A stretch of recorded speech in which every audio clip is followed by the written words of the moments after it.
আসসালামু আলাইকুম। সুপ্রিয় শিক্ষার্থী, আমার চ্যানেলে আসার জন্য আপনাদেরকে অনেক অনেক শুভেচ্ছা ও স্বাগতম। তো ভিউয়ার্স, আজকে মাইক্রোসফট এক্সেল প্রোগ্রামের পার্ট 5 তথা হোম মেনুর আন্ডারে অত্যন্ত গুরুত্বপূর্ণ একটি আলোচনা হলো নাম্বার গ্রুপ। তো আজকে নাম্বার গ্রুপের প্রথম দুটি ফরম্যাট অর্থাৎ জেনারেল ও নাম্বার ফরম্যাট নিয়ে বিস্তারিত আলোচনা করব। আপনি যদি আমার আগের পর্বটি না দেখে থাকেন তাহলে অবশ্যই দেখে নেবেন। চলুন কথা না বাড়িয়ে কাজ শুরু করা যাক। তো প্রথমে আমরা ডেস্কটপে মাউসের ডান বাটনে ক্লিক করে new click Microsoft Office Excel worksheet click করি। তাহলে ডেস্কটপে আমাদের একটি নতুন ফাইল ওপেন হবে। এখন এই ফাইলে মাউসের বাম বাটনে ডাবল ক্লিক করে আমরা ফাইলটি ওপেন করলাম। আচ্ছা, তো এখন প্রথমে আমরা হোম মেনুর আন্ডারে নাম্বার গ্রুপের প্রথম অপশন হলো এই জেনারেল।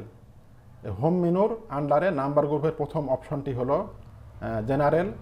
তো জেনারেলের যদি আমরা এই ড্রপ ডাউনে ক্লিক করি তাহলে আমরা নিচের দিকে অনেকগুলি ফরম্যাট দেখতে পাচ্ছি। General, number, currency, accounting, short date, long date, time, percentage, fraction এবং সায়েন্টিফিক। এবং ডান দিকে রয়েছে ডিক্রিজ ডেসিমাল, ইনক্রিজ ডেসিমাল, এটি হলো কমা, পার্সেন্টেজ এবং কারেন্সি। যদি আমরা নাম্বারের এই ড্রপ ডাউনে যদি ক্লিক করি, এখানেও আমরা বেশ কয়েকটি ফরম্যাট দেখতে পাচ্ছি। তো আমরা এটি ক্যান্সেল করে দিলাম। তো এখন আমরা আমাদের প্রথম আলোচনা হলো জেনারেল ফরম্যাট। তাই এখন আমরা এটিকে লিখে নিব। তো আমরা এখানে লিখলাম হলো জেনারেল, GENERAL, জেনারেল লিখলাম। লিখে এই জেনারেলটাকে আমরা একটু বোল্ড করে নিলাম এবং এখানে একটা ব্যাকগ্রাউন্ড কালার দিলাম, সাপোজ লাল কালার, এবং এটিকে আমরা সিলেক্ট করে এখান থেকে আমরা অল বর্ডার্স করে দিলাম। তো এখন আমরা এখানে আমরা সাপোজ লিখলাম রাজশাহী, RAJSHAHI, রাজশাহী লেখা আমরা যদি ইন্টার দেই তাহলে আমরা এখানে একটা লেখা দেখতে পাচ্ছি। তো আমরা এই রোটাকে একটু বড় করে নিলাম এবং এখানে আমরা এই কলামটাকেও একটু বড় করে নিলাম।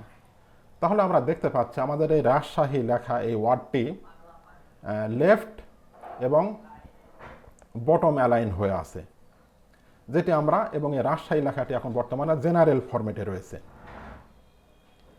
আচ্ছা, এখন যদি আমরা এই নিচের সেলে যদি আমরা সংখ্যা লিখি, এখানে যদি আমরা লিখি 100 লিখে যদি আমরা ইন্টার দেই তাহলে আমরা দেখতে পাচ্ছি যে আমাদের এই নাম্বার লেখাটি রাইট অ্যালাইন এবং বটম অ্যালাইন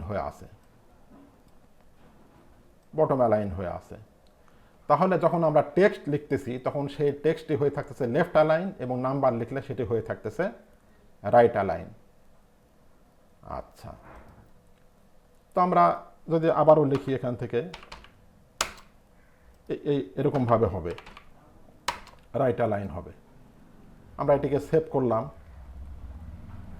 তো আমরা যদি এখানে যদি এখন আমরা এই নাম্বার যদি লিখি, আমরা নাম্বারের বিষয় দেখব, NUMBER, নাম্বার লিখে আমরা ইন্টার দিলাম। ইন্টার দিয়ে নাম্বার লেখাটিকে আমরা সিলেক্ট করে বোল্ড করে নিলাম এবং এখান থেকে একটি কালার দিলাম, সাপোজ নীল কালার দিলাম। দিয়ে এটিকেও আমরা এইভাবে সিলেক্ট করে এখান থেকে আমরা অল বর্ডার্স দিলাম। এখন যদি আমরা এই ফাঁকা ঘরে আমরা যদি সংখ্যা লিখি, সাপোজ 100। আচ্ছা, এখন আমরা এই বক্সটিকে আমরা নাম্বার ফরম্যাট করে নিব।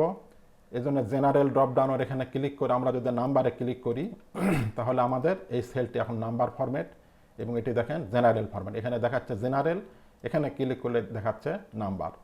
আমরা এই ফাঁকা এই ঘরে যদি আমরা লিখি 100 লিখে আমরা যদি ইন্টার দেই তাহলে আমরা দেখতে পাচ্ছি 100.00।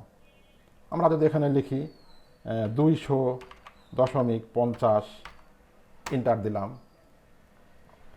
আচ্ছা, এটি যেহেতু নাম্বার এবং এটি হয়ে আছে এখন জেনারেল, তো আমরা এটিকে টেনে নিচে আমরা একই রকম করে নিলাম। এখানে আমরা লিখে দিলাম 200.50 ইন্টার, এটি অনুরূপ হলো। এখানে লিখলাম 300.25 300 টাকা 25 পয়সা। এখানে লিখলাম 400.75 লিখে ইন্টার। তাহলে আমরা দেখতে পাচ্ছি যে আমরা যখন নাম্বার ফরম্যাট করে যখন নিচ্ছি তখন দেখাচ্ছে নাম্বার, এবং যখন আমরা টেক্সট লিখতেছি তখন সেটি জেনারেল থাকতেছে। তো আমরা যদি চাই যে না, আমরা 100-র পরে 100-র আগে দশমিক এবং 00 আমরা রাখতে চাই না, তাহলে সেক্ষেত্রে আমরা এই সেলটিকে সিলেক্ট করে আমরা যদি এখান থেকে ডিক্রিজ ডেসিমালে যদি আমরা ক্লিক করি তাহলে একটা একটা করে সংখ্যা মুছে যাবে এবং দশমিক মুছে যাবে।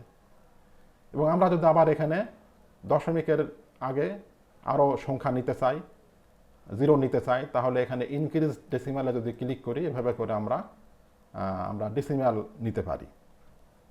আমরা সিরিয়াল নাম্বারের বিষয় দেখব। তো আমরা এখানে লিখলাম সিরিয়াল, SERIAL, সিরিয়াল নাম্বার লিখলাম। লিখে আমরা এই সেলটিকে সিলেক্ট করে এখান থেকে এটিকে বোল্ড করে দিলাম। এটির একটি ব্যাকগ্রাউন্ড কালার এখান থেকে আমরা অন্য একটি কালার দিলাম, হালকা একটা কালার দিলাম সবুজ কালার। এখন এটিকে সিলেক্ট করে নিচে নিয়ে আমরা যদি এখান থেকে অল বর্ডার্স ক্লিক করি, এখান থেকে আমরা সিলেক্ট করে দিলাম অল বর্ডার্স, তাহলে এটি অনুরূপ হয়ে গেল। এখন আমরা সিরিয়াল নাম্বার দেখব। সাধারণত আমরা এক্সেল ফরম্যাটে কোনো ডকুমেন্ট লেখার সময় যদি আমরা এইভাবে করে 1 লিখি, তারপরে পরে এইভাবে করে 2 লিখি, এভাবে করে আমরা লিখতে পারি। এরকম করে লিখে আমরা টেনে দিলাম এইভাবে করে, তো এইভাবে করে আমরা লিখতে পারি। এখানে আমরা লিখে দিলাম 3, এখানে লিখে দিলাম 4। কিন্তু যদি এমন হয় যে আমরা লেখার সংখ্যার শুরুতে 0 রাখতে চাই, অর্থাৎ 01, তারপর এটা লিখবো হলো 02, এভাবে করে যদি লিখে আমরা ইন্টার দিই তাহলে আমরা দেখতে পাচ্ছি যে সংখ্যার প্রথমে 0 থাকতেছে না, কিন্তু আমাদের 0 রাখা দরকার। সেই ক্ষেত্রে আমরা যেটা করতে পারি, এই সেলটিকে সিলেক্ট করব। সেলটি সিলেক্ট করে মাউসের ডান বাটনে ক্লিক করে ফরম্যাট সেলস থেকে এখান থেকে আমরা এই নাম্বার সিলেক্ট করে দিব। নাম্বার সিলেক্ট করে এখান থেকে কাস্টমস ক্লিক করে এখান থেকে জেনারেল থেকে 0 করে যদি আমরা এখানে 00 দেই, 00 দিয়ে যদি আমরা ওকে করি, এখন যদি আমরা এখানে লিখি 01 লিখে যদি ইন্টার দেই, দেখেন আমাদের এখানে 0 থেকে যাচ্ছে। তো এখন আমরা এটিকে সিলেক্ট করে যদি আমরা এইভাবে টেনে নিচে নামাই, তো এগুলিও অনুরূপ হয়ে যাবে। কিংবা আমরা এখান থেকে ফরম্যাট পেইন্টারের সাহায্যেও আমরা নিচেরগুলি করতে পারি। এখন যদি আমরা এখানে লিখি 02 লিখে যদি আমরা ইন্টার দেই, তাহলে দেখেন আমাদের এটি এখন 0 থেকে যাচ্ছে। যদি এমন হয় যে আমরা শুরুতে 00 রাখতে চাই, তাহলে এটিও ঠিক অনুরূপভাবে এখানে মাউসের ডান ক্লিক করে ফরম্যাট সেল থেকে নাম্বার ক্লিক থেকে কাস্টমস থেকে এখানে আমরা 0, এখানে আমরা 3টা 0 দিয়ে যদি আমরা ওকে করি, এখন যদি এখানে আমরা লিখি 001 লিখে ইন্টার করি, তাহলে দেখেন লেখার শুরুতে সংখ্যার শুরুতে 00। এখন এটি ফরম্যাট পেইন্টারের সাহায্যে, আচ্ছা এটি সিলেক্ট অবস্থায় ফরম্যাট পেইন্টারের সাহায্যে এটিকে আমরা এভাবে টেনে যদি নামাই, তাহলে এটিও অনুরূপ হয়ে যাবে। এখন যদি আমরা লিখি 002 লিখে ইন্টার দেই, তাহলে এটিও অনুরূপ হবে। আচ্ছা, আবার এখানে যদি লিখি 003 লিখে ইন্টার করি, এটিও অনুরূপ হবে। আবার এখানে যদি লিখি 004, তাহলে এটি অনুরূপ হয়ে যাচ্ছে। এরপরে আমরা দেখব মোবাইল নাম্বারের বিষয় দেখব। তো আমরা এখানে লিখলাম mobile number, MOBILE, mobile number লিখলাম। মোবাইল নাম্বার লিখে এই সেলটিকে আমরা সিলেক্ট করে এটিকে আমরা লেখাটিকে বোল্ড করে দিলাম। এটিরও ব্যাকগ্রাউন্ডে আমরা একটা হালকা একটা কালার, এই সাপোজ হলুদ কালার দিলাম, এবং এই লেখাটিকে আমরা এইভাবে সিলেক্ট করে আমরা অল বর্ডার্স দিলাম, দিয়ে আমরা এখান থেকে সেভ করে দিলাম। এখন আমরা মোবাইলের বিষয় দেখব। তো আমরা এই ফাঁকা সেলে আমরা লিখলাম,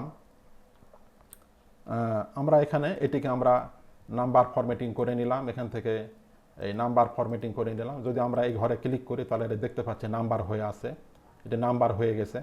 এখন যদি এখানে লিখি 01 একটা মোবাইল নাম্বার লিখতেছি 01721035011 লিখে আমরা যদি এন্টার দেই তাহলে এরকম হলে আমরা বুঝবো যে আমাদের মোবাইল নাম্বারটি অনেক বড়, সেলটি ছোট, সেজন্য এরকম হয়েছে। আমরা এটিকে টেনে একটু বড় করব।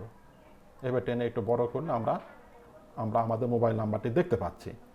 কিন্তু মোবাইল নাম্বারের শুরুতে যে জিরো, সেই জিরোটি আর নেই এবং পরে 00 রয়েছে। তো সেলটিকে সিলেক্ট অবস্থায় আমরা এখান থেকে ডিক্রিজ ডেসিমাল করে 0 মুছে দিলাম এবং এই শুরুতে 0 আনার জন্য আমরা যেটি করতে পারি, এটিকে মুছে দিয়ে সেলটি সিলেক্ট অবস্থায় মাউসের ডান বাটনে ক্লিক করে ফরম্যাট সেল, তারপর নাম্বার সিলেক্ট অবস্থায় কাস্টমস ক্লিক এবং এখান থেকে এই 0 এখানে যদি আমরা 11টি সংখ্যা দিই, আমাদের মোবাইল নাম্বার সাধারণত 11 ডিজিটের হয়ে থাকে, 11টি সংখ্যা দেব 1 2 3 4 5 6 7 8 9 10 11। 11টি সংখ্যা দিয়ে আমরা যদি এখান থেকে ওকে করে দিয়ে এখন যদি এখানে আমরা লিখি মোবাইল নাম্বার 01721035011 লিখে যদি আমরা এন্টার দিই তাহলে দেখেন আমাদের এই মোবাইল নাম্বারটি রাইট অ্যালাইন হয়ে গেছে এবং শুরুতেও 0 চলে এসেছে। এখন যদি আমরা এটিকে টেনে নিয়ে নিচে নামাই দিই, এভাবে করে আমরা এই ঘরেও আমরা এভাবে করে আমরা মোবাইল নাম্বার লিখতে পারি। তো এখন আমরা দেখব এনআইডি অথবা জন্ম নিবন্ধন নাম্বার লেখার বিষয়ে আমরা দেখব। তো এখানে লিখলাম হলো NID oblique birth BIRTH birth registration নাম্বারটি দেখব। এটিকে আমরা সিলেক্ট করলাম, করে এটিকে আমরা বোল্ড করে দিলাম। এখানেও একটি ব্যাকগ্রাউন্ড কালার, একটা হালকা একটা কালার আমরা এখান থেকে দিব। এখান থেকে হালকা একটি কালার আমরা সাপোজ এই কালারটি দিলাম। দেওয়ার পর এটিকে আমরা সিলেক্ট করে নিচে এটিকে আমরা সিলেক্ট করে নিয়ে এখান থেকে আমরা একটা অল বর্ডার্স করে দিলাম। অল বর্ডার্স করার পরে এখন আমরা এখানে তো আমরা এই সেলটিকে আমরা নাম্বার সেল করে নিলাম। এখানে নাম্বার ফরম্যাটে ক্লিক করলে এটি নাম্বার হয়ে গেল। এখন যদি এখানে আমরা 13 সংখ্যার একটা এনআইডি নাম্বার আমরা লিখতেছি 01234567899123 আমরা 13 ডিজিটের একটি সংখ্যা লিখলাম। এনআইডি নাম্বার লিখে যে আমরা এন্টার দেই তাহলে লেখার পরে দশমিকের পরে 00 রয়েছে। এটি সিলেক্ট অবস্থায় আমরা এখান থেকে ডিক্রিজ ডেসিমালে ক্লিক করে আউট করে দিলাম, কিন্তু শুরুতে আমাদের 0 নেই। আমাদের এনআইডি শুরুতে যদি 0 থাকে তাহলে আমরা এটিকে করার জন্য যেটি করব, এটিকে আউট করে দিয়ে এই সেলটি সিলেক্ট অবস্থায় মাউসের ডান বাটনে ক্লিক করে ফরম্যাট সেল, নাম্বার সিলেক্ট অবস্থায় কাস্টমস ক্লিক, এখান থেকে 0 ক্লিক করে এখানে আমরা 13টি সংখ্যা দিয়ে দেব 1 2 3 4 5 6 7 8 9 10 11 12 13। যেহেতু 13 ডিজিটের এনআইডি নাম্বার, যদি 17 ডিজিটের এনআইডি নাম্বার হয়ে থাকে তাহলে 17টি শূন্য দিয়ে ওকে। তো আমরা 13টি শূন্য দিয়ে ওকে করলাম।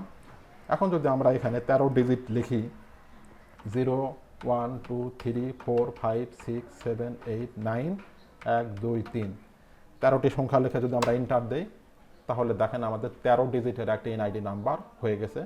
অনুরূপভাবে আমরা যদি এই জন্ম নিবন্ধন নাম্বার লিখতেও যদি এরকম যত বড় ডিজিটের হবে ততটি 0 দিয়ে ওকে করলে অনুরূপ একটি জন্ম নিবন্ধন বা এনআইডি নাম্বার হয়ে যাবে। তো আমরা যখন এখানে ক্লিক করতেছি তখন দেখেন এখানে লেখা আসতেছে কাস্টমস, অর্থাৎ আমাদের এটি এখন নাম্বার ফরম্যাটে হয়ে আছে এবং এটি রাইট অ্যালাইন হয়ে আছে।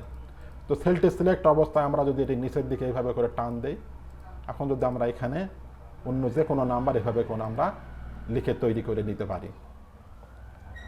তো এখন আমরা দেখব এই কমার বিষয়ে দেখব। লেখার ভিতরে কমা, সংখ্যার ভিতরে কমা। তো কমা লেখার জন্য এখানে আমরা লিখে নিলাম কমা, COMMA কমা। তো কমা লিখে এখানে এই সেলটিকে আমরা সিলেক্ট করে এখানে বোল্ড করে নিলাম এবং এখানে ব্যাকগ্রাউন্ড কালার অন্য একটি কালার এখান থেকে হালকা একটা কালার আমরা এখান থেকে দিলাম, এই কালারটি দিলাম। দিয়ে এটিকে সিলেক্ট করে নিয়ে আমরা এখান থেকে অল বর্ডার্স দিলাম, দেওয়ার পর সেভ করে দিলাম। এখন আমরা কমার বিষয় দেখব। যদি আমরা এই ফাঁকা সেলে ক্লিক করে এটিকে আমরা নাম্বার ফরম্যাটিং করে নিলাম, এটিকে আমরা এই নাম্বার ফরম্যাটিং করে নিলাম। করার পরে আমরা এটিকে টেনে নিচের দিকে নিলাম, এগুলি অনুরূপ হলো। এখন আমরা এখানে আমরা কমার বিষয় দেখব। তো কমা দেখার জন্য আমরা সংখ্যাটি লিখি, যেমন 10,20,30,420 একটি সংখ্যা লিখে আমরা এন্টার দিলাম। তাহলে কিন্তু আমরা দেখতে পাচ্ছি যে আমাদের এই সংখ্যার ভিতরে কিন্তু কমা নেই, কিন্তু আমাদের কমা লেখার প্রয়োজন হতে পারে। তো সেই ক্ষেত্রে আমরা যেটি করতে পারি, এটিকে সিলেক্ট অবস্থা আমরা এখান থেকে ডিক্রিজ ডেসিমাল দিয়ে আমরা এটিকে দশমিক এবং 0 আউট করে দিলাম। এই সেলটি সিলেক্ট অবস্থায় মাউসের ডান বাটনে ক্লিক করে ফরম্যাট সেল ক্লিক অবস্থায় নাম্বার সিলেক্ট অবস্থায় এখানে রয়েছে ইউজ 1000 সেপারেটর কমা, অর্থাৎ 1000-এর পরে কমা। যদি আমরা এই বক্সে যদি আমরা ক্লিক করি, তাহলে আমরা স্যাম্পলের ঘরে আমরা দেখতে পাচ্ছি 3 ঘর পর পর কমা রয়েছে। তো এটি বাই ডিফল্ট ইন্টারন্যাশনালিভাবে এটা হয়ে থাকে, 3 ঘর পর পর হয়ে থাকে। তো আমাদের এখানে এটি 3 ঘর পর পর হয়েছে কমা। তো আমাদের যদি এই কোটির পরে কমা, লক্ষের পরে কমা, হাজারের পরে কমা, এভাবে করে যদি আমরা নিতে চাই, তো সেক্ষেত্রে আমাদেরকে একটু অন্যভাবে করতে হবে। তো কম্পিউটারের সেটিংস পরিবর্তনের মাধ্যমে আমরা এই কাজটি করতে পারি।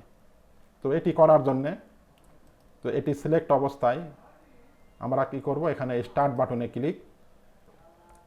বাটনে ক্লিক করে এখান থেকে কন্ট্রোল প্যানেলে ক্লিক করার পর এখানে আসে রিজিয়ন অ্যান্ড ল্যাঙ্গুয়েজ, এটিতে যদি আমরা ক্লিক করার পরে রিজিয়ন অ্যান্ড ল্যাঙ্গুয়েজ ডায়লগ বক্সটি ওপেন হবে। এখান থেকে আমরা অ্যাডিশনাল সেটিংসে ক্লিক করে কারেন্সিতে ক্লিক করলে ডিজিট গ্রুপিং একটি অপশন আমরা দেখতে পাচ্ছি। যদি এর এই ড্রপ ডাউনে ক্লিক করে এই যে আমরা এখানে দেখতে পাচ্ছি যে 12-র পরে কমা, 34-এর পরে কমা, এইভাবে করে কোটি, লক্ষ, হাজার এভাবে কমা দিয়ে আছে। যদি এটিকে আমরা সিলেক্ট করে এখন এটি সিলেক্ট করলাম, সিলেক্ট করে এখান থেকে অ্যাপ্লাই ওকে, আবারও অ্যাপ্লাই ওকে করে এটিকে যদি আমরা ক্লোজ করে দিই, তাহলে দেখেন আমাদের এই সংখ্যার পরে, কোটির পরে 10,20,30,420 হয়ে গেছে। এখন এটিকে আমরা সিলেক্ট করে নিচের দিকে যদি আমরা টেনে নিয়ে এখন যদি এখানে আমরা আবার লিখি, মনে করেন 20,30,40,520 লিখে আমরা যদি এন্টার করি, তাহলে দেখেন আমাদের লেখাটি, সংখ্যাটি অনুরূপভাবে হয়েছে। তো এভাবে আমরা অতি সহজে এই কাজগুলি করতে পারি। তো ভিউয়ার্স, আজকের মতো এই পর্যন্তই। এতক্ষণ কষ্ট করে ধৈর্য ধরে ভিডিওটি দেখার জন্য অনেক ধন্যবাদ। ভিউয়ার্স, আপনি যদি আমার চ্যানেলে নতুন হয়ে থাকেন, তাহলে পরবর্তী ভিডিওগুলি পাওয়ার জন্য চ্যানেলটি অবশ্যই সাবস্ক্রাইব করে পাশে থাকা বেল বাটনটি অন করে দেবেন। আর পূর্বে যদি সাবস্ক্রাইব করে থাকেন, তাহলে অনেক ধন্যবাদ। সেই সাথে লাইক, শেয়ার ও কমেন্ট করতে ভুলবেন না। তো ভিউয়ার্স, আগামী টিউটোরিয়ালটি দেখার আমন্ত্রণ জানিয়ে বিদায় নিচ্ছি। সকলে ভালো থাকবেন। আল্লাহ হাফেজ।